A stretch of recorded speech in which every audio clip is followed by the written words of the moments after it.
ils veulent délaisser la sunna complètement afin de n'avoir que le texte coranique. Mais que le texte coranique, mes frères. فَكَيْفَ نُصَلِّي. Comment allons-nous prier? كَيْفَ نَصُومُ. Comment on va jeûner, il a dit. Comment on va prier? C'est une bonne question, ça, Eric Younes. Comment prier? Parce que c'est ce qu'on a appelé, je sais combien de mosquées, vous avez vu les inepties, le niveau de savoir, c'est affolant. Moi, j'aimerais bien, Eric Younes, j'aimerais bien que tu fasses un exposé là-dessus. D'accord? Et que tu nous dises qu'est-ce qu'a dit ton prophète sur la salate. Question très simple. Moi, si j'étais un compagnon du prophète, il est évident, assis à ses côtés, je lui aurais dit, Mohammed, pourquoi prions-nous deux rak'atayn? Pourquoi faisons-nous 2 unités de prière le matin, à voix haute, 4 al-dhuhr, 4 al-asr, à voix basse, 3 al-maghrib, à voix basse et à voix haute, salat bâtarde, donc là on parle de prière de contact, et l'Isha 4, toujours bâtarde, à voix haute et à voix basse, alors que le verset 110 du chapitre 17, Dieu dit, n'élève pas ta voix dans ta salat, et ne la baisse pas trop. Suis entre les deux une voie moyenne. Vous allez trouver avec vos écoles à redire. On ne sait pas pourquoi. Dieu t'a dit, il n'y a qu'une voie moyenne. Pourquoi tu discutes la parole de Dieu? Pourquoi tu discutes le hadith de Dieu alors que c'est le plus beau des hadiths? Et Dieu, il te dit, vas-tu suivre un autre hadith que le mien? Subhanallah, vous êtes sourd en fait. Donc moi, c'est une question que je te pose. Eric Younes, est-ce que tu peux nous dire ce que le prophète a pensé de cela? Parce que moi, je lui aurais posé la question, évidemment. Donc les sahaba, là, les sahabis, ou je sais pas quoi, hein, j'imagine bien qu'ils ont posé la question. Parce que moi, ça m'a interpellé, ça, à un moment donné de ma vie, dans mon cheminement. Je me suis dit, comment ça se fait que salat al-fajr, al-dhuhr, al-asr, al-maghrib, al-isha, ce sont les mêmes salats, à des heures différentes. Mais ça reste la salat. Tu vois? Pourquoi 2 le matin, 4 l'après-midi, 4 en fin d'après-midi, 3 au coucher du soleil, et 4 le soir? D'accord? Excusez-moi. Pourquoi? Subhanallah. La ilaha illallah wahdahu la sharika lah. Est-ce que vous comprenez ce que je dis? Excusez-moi. J'ai un petit souci avec mon ordinateur.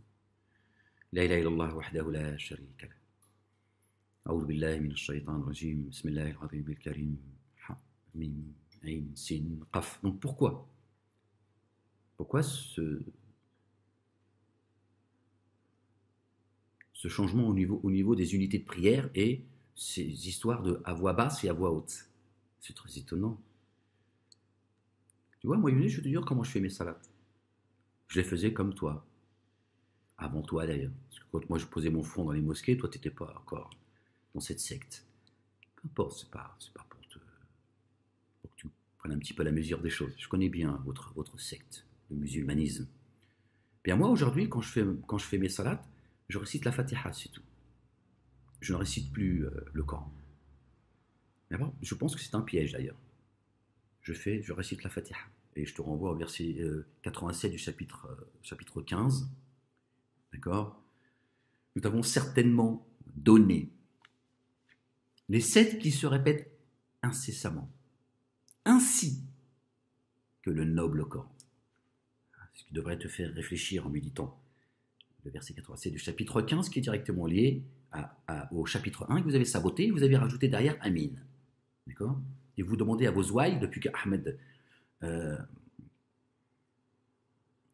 s'exprime et expose le livre, vous demandez à vos ouailles de crier de plus en plus fort Amin. Continuez à persévérer dans la négation, vous allez voir. Parce que vous êtes en train de préparer vos propres mains. Donc, qu'est-ce que je disais? Voilà, donc moi, je me suffis de la Fatiha, elle est assez lourde comme ça. D'accord? Chapitre 1. Il me permet de rester concentré. Et moi, tu vois, Eric Younes, moi, Salat al-Fajr, al-Dhuhr, al-Asr, al-Maghrib, al-Isha, je fais toutes ces prières, je fais 2 unités de prière. Parce que je ne vois pas pourquoi moi, je devrais continuer à suivre votre sunna alors que Dieu demande à notre bien-aimé Ibrahim, alayhi salam, le patriarche, celui qui nous a qualifiés, qui nous a épelés musulmans, Dieu lui a dit, détourne-toi de l'association, c'est une souillure. Donc moi, Eric Younes, d'où vous vient cette science de vos salats à mi-voix, bâtardes, une fois c'est 2, une fois c'est 4, une fois c'est 3. Quand vous partez en voyage, vous arrivez, vous dépassez 80 km, à Dhuhr al-Asr et l'Aïcha, vous pouvez faire, qui sont de 4, elles deviennent 2. Pourquoi à ce moment-là, tu fais Dhuhr al-Asr, tu fais que deux unités de prière pour Dhuhr et l'Asr, elles deviennent valides. D'où vous viennent qui c'est qui vous a informé de cela? Et ça, ce serait intéressant, tu vois. Mais moi, ça m'a été inspiré que les salats, la sunna de Dieu est immuable et elle n'a subi aucune déviation. La prière du matin, Dieu, il nous dit que les témoins sont plus nombreux. Donc, voilà. Il parle de certaines salats elles sont plus, si on peut dire, plus chargées. Mais qui a dit qu'elles devaient changer sur le plan, on va dire, mécanique? Pourquoi est-ce que moi je devrais faire le Maghrib 3, l'Aïcha 4, qu'est-ce que c'est que ces histoires-là? On ne sait plus où. D'accord? Donc moi, c'est 2 à chaque fois. C'est 2 unités de prière avec la Fatiha. Après, voilà, si tu veux invoquer Dieu avec le front sur le sol, tu le fais. Sinon, tu le fais entre les deux. Tu lèves les mains vers le ciel et tu demandes à Dieu. Tu refais ta deuxième prosternation. Tu te lèves, tu refais la même chose.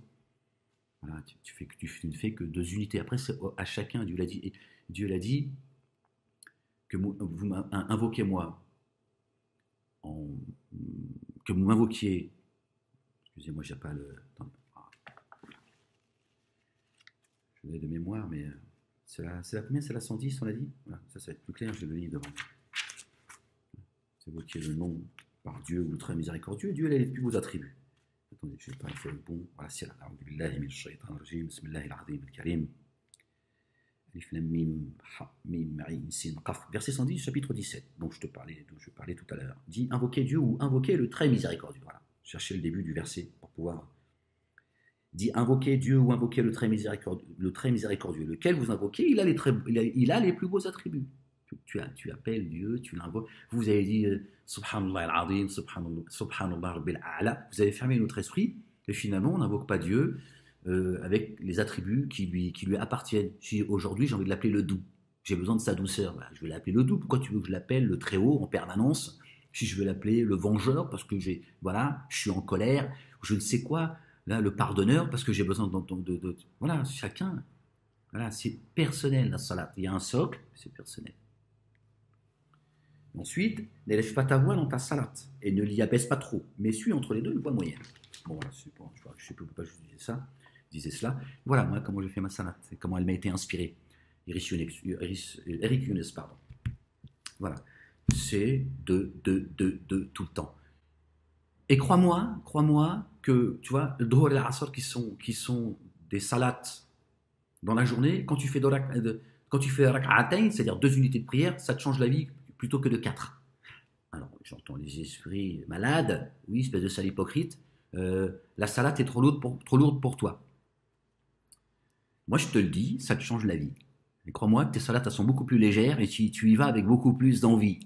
Oui, parce que parfois, de rattraper ces salades, parce que vous avez demandé aux gens de rattraper leurs salades, on ne sait pas d'où ça vient, c'est pas dans le livre de Dieu, c'est pareil, il n'y a pas à rattraper de salade. Si tu n'as pas pu la faire, il y en a une autre qui va arriver. Prie pour que tu puisses la faire, classe. D'accord?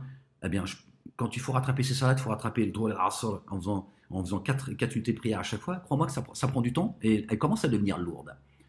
Et c'est pareil, dans la journée, tu es occupé, quand tu as 2 unités de prière à faire, eh bien, crois-moi que tu es beaucoup plus concentré et tu as beaucoup plus de temps pour converser avec Dieu et lui demander ce que tu as envie de lui demander. Quelles que soient tes intentions, que ça te regarde. Pour moi, que ce n'est pas la même chose. D'accord? C'est pas du tout la même chose. C'est pour ça que ça m'a été inspiré comme ça. Parce que tu vois, Eric Younes, moi je fais partie de ceux. Je fais partie de ceux qui rendent grâce à Dieu Et je demande souvent, très souvent, je dis à Dieu, Seigneur, montre-moi mes rites, comme tu les as montrés à notre bien-aimé Ibrahim. Que la paix et le salut soient sur lui et sa famille. Et j'essaie de ne pas oublier. Et Dieu l'a dit, celui qui m'interroge, je suis disposé à lui répondre. Qu'il réponde à mon invitation, respecter le dépôt. Je ne vois pas pourquoi Dieu ne me répondrait pas. Et Dieu m'a répondu. Donc voilà, moi tu vois, je cache pas, je ne suis pas avare, je cache pas ce qui m'est inspiré. D'accord. Peut-être parler de révélation tout à l'heure, peut-être que c'est un excès de langage, mais ce qui m'a été inspiré, c'est deux. Et crois-moi que mes prières, elles sont plus légères et elles ont un autre goût. Subhanallah al-azim. C'est vrai. Parce que Dieu, il a enlevé, en tout cas, me concernant, cette gêne qu'il y avait dans ma poitrine, ça me dérangeait. Droit al-Asr me dérangeait. Et l'Aïcha me dérangeait. Cette prière bâtarde, à voix haute et à voix basse. Ainsi que pour le Maghreb. Et là, voilà. Et mes prières, elles sont toutes avec une voix moyenne, comme Dieu le demande dans son livre. N'élève pas ta voix dans ta salat. Ne la baisse pas trop, suis entre les deux une voix moyenne. Pourquoi vous ramenez votre grande gueule? Excuse-moi, Eric Younes. Mais à un moment donné, toi, il serait peut-être temps un petit peu de faire preuve d'humilité. On a l'impression que vous voulez expliquer votre religion à Dieu. Pourquoi vous avez saboté le verset 110, chapitre 17? Dieu t'a dit avec une voix moyenne. Pourquoi vos savants, ils ont ramené leur grande gueule? À un moment donné, tu te poses cette question. Tu dis, Dieu, il est clair. Là. Il n'y a aucune ambiguïté. Non. Bon, les réponses qu'on a eues de vos mosquées, je vous dis, je ne sais pas s'il faut rire ou pleurer. On ne sait plus à un moment donné. Donc voilà, moi, tu vois, je ne cache rien. J'aimerais que toi et tous tes collègues, hein, parce que vous êtes beaucoup à m'écouter, que vous donniez des explications.